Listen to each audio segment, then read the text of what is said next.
Hey, so I just finished playing Liberia, Descent into Hell. And this is, it's a little game. There's no question. They're trying to get by with kind of cheaper components, but they give you quite a bit for it.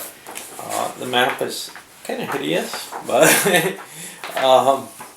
certainly colorful. Lots and lots of charts and player aids, all of which I found kind of nice. I mean, this is the kind of thing that I like in a game, is lots of random events and stuff. Especially in something like this that's kind of lighter. Counters are a little small feeling. I've seen counters this small before, but this is not the standard anymore. And a little thin, a little lightweight, but they're perfectly serviceable. The map is probably my biggest objection because it is so colorful. What about the game? Forgot something.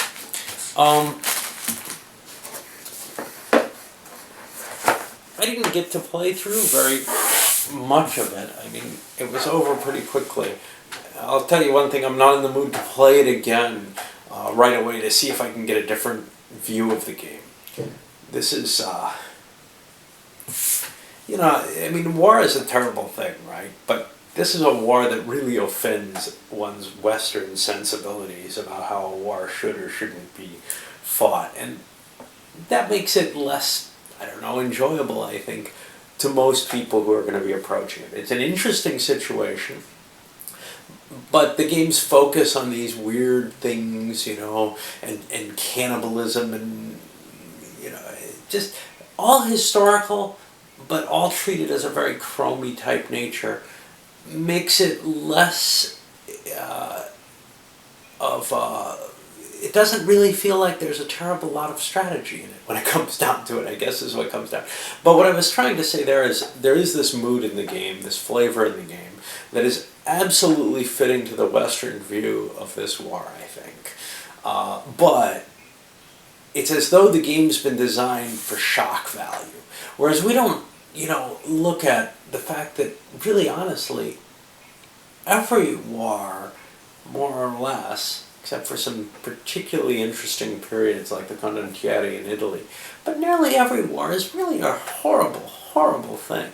And when you start looking at things like child soldiers, or drugging yourself up so that you can, fight more effectively, I'm not so sure about the cannibalism thing, but there were reports of that during the Dutch wars. When you start looking at those kind of things, you say, this is just sick, this is horrible. But it really isn't in comparison to, firebombing the civilian populations of Japan and Germany. The point is, once a war reaches a certain stage, a stage where neither side is willing to play by sort of established rules that have been set over the centuries, in the case of the world wars, or here, even worse, established rules that aren't your own. You're trying to mix concepts from different cultures. There's very, very primitive elements to Liberia, to their culture, so that just don't make sense to our modern age, So I don't think it's fair to judge either the game or the war, or the people, of course, all that horribly on the fact that, they're fighting the war with what they can. Take a look at child soldiers. It seems horrible, but we're now in an era where children can actually fight effectively. They didn't used to be able to, and it only makes sense when you're in a total war to try to totally win, no? I mean, that's what some of the horrors of war are really about. Anyway, as a game, I was mentioning there doesn't feel like there's a tremendous amount of effective decision making. I mean, you make decisions, you can move anywhere on the map. Now that may change with the checkpoints. There aren't front lines, this, that, and the other. So it kind of comes down to, hey, who can get that close battle, maybe with a little advantage, maybe not, and win it. and maybe, turn the tide completely with a few lucky die rolls, as it were. Obviously, there's some things like the Zoes where you can have some control over the dice, and there's all the political influence, etc. But to me, it felt maybe a little too much like a luck fest, even for my taste. Now, I like a lot of luck in my games. I like something like Europa Universalis that produces, events at these extreme moments, perhaps, and has a fairly high distribution on the actual individual combats. But those individual combats don't knock you out of the game in the way that we saw really one turn of bad rolls happen in my game, or good rolls, or however you want to look at it. The entire flavor of the game changed from something that felt, initially it felt kind of balanced against the rebels, because they don't own anything. But it felt like they had gained a lot of ground, and that, not that they were unstoppable, but that it was going to be kind of hard to do anything about them. That this was actually a game designed to sit in a stalemate, whereas the actuality is, I think, it very often is somebody's going to get a run of luck, and it's going to be over in the way that it was here. Now, obviously, instead of taking the chances to try to improve your position by spending big on some things, I guess you could try to just hope you get your run of luck after, at some point, and it counterbalances things. But I think it's very difficult for that to happen. I think that after the rebel juju was dropped down to a significant level, they were going to have a hard time, because their big advantage was getting the foreign aid with their juju purchase expenditures, etc. And that taken away from them, they certainly didn't have the ground position, the money, etc. So the war swung into a position that I don't think they could win. And I could see the same thing happening, although it would be much harder. I think it would take a better play by the rebel player than either of my first looking at the game players did, to even take advantage of poor play and good die rolls to turn the game into a victory on his side that easily. It's hard to tell, though, because the juju can move pretty fast. And I don't think the government ever suffered anything anywhere near like what the rebels did. And they were down low at some points. So anyway, like I'm trying to say, I guess, I don't think that there's a tremendous amount of strategy in the early parts of the game. I don't think that you feel like you're really in control of the situation. You try to improve your odds, but you may just stumble into a couple of bad battles die roll wise, and boom, you're out of the game that fast. I'm not sure if that's actually the common experience, because it strikes me that it would actually be almost the unlikely occurrence that you would get the kind of balance that actually went through the war, tiring both sides out. Can't be certain. Can't be certain at all. And once the checkpoints are in place, you start seeing more of an inability to charge through the terrain, I'm assuming.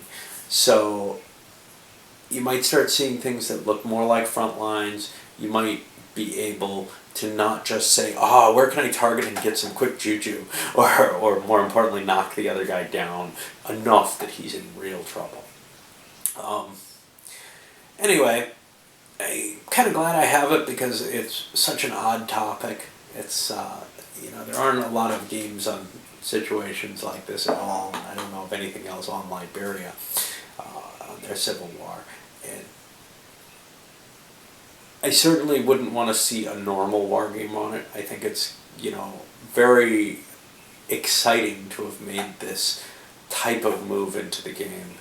But the combat system, with its potential for an all or nothing risk by adding dice to it, hey, I want to make sure I get at least a good roll, but then I could get such a good roll that I get nothing at all. that feels a little odd to me. It doesn't feel like it particularly represents anything except maybe we'll make sure our troops are really, really well rested by drug-induced sleep before battle, and then, maybe we'll get caught and all killed. But if we're awake for the battle, man, we're going to dish it out. I just don't know what that's supposed to represent. It's cute. It's a neat mechanic. I'm thinking I have another one of their games, a Civil War one. Actually, I have a couple more, a Spanish one as well.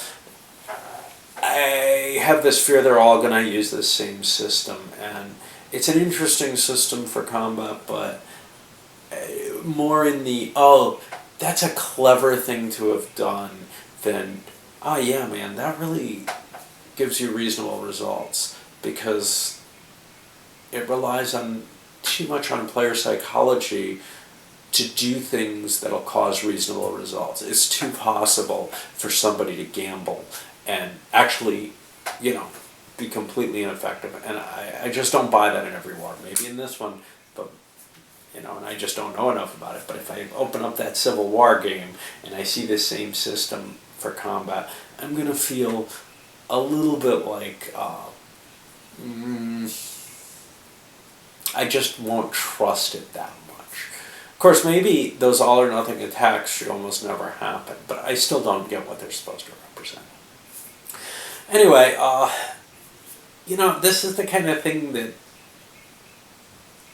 with all the random events, with all the weirdness in it, it's where you want to be, I think, for looking at something so odd.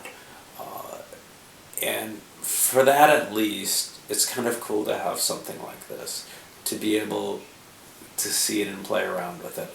But it's never going to be something that I really, I don't in any way project that this is going to be something that sees my table very often.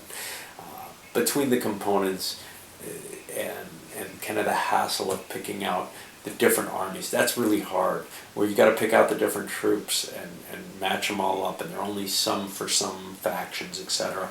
It's, again, a good way to represent the reality, actually, but it's an annoyance in the play value compared to just having counters maybe associated by the faction and by the region that they're in. But it let them cut back on counters, and again, you can't expect something like this to be, your GMT P500 type sale. This is the kind of thing that somebody wanted to make this game, and the only way they could make it was kind of on the cheap, and I can understand that fully. Alright, anyway, I don't know what's coming up next, and not at all. I'm fiddling around with so many things, but I've got a big backlog, so I guess it probably doesn't really matter too much. Okay.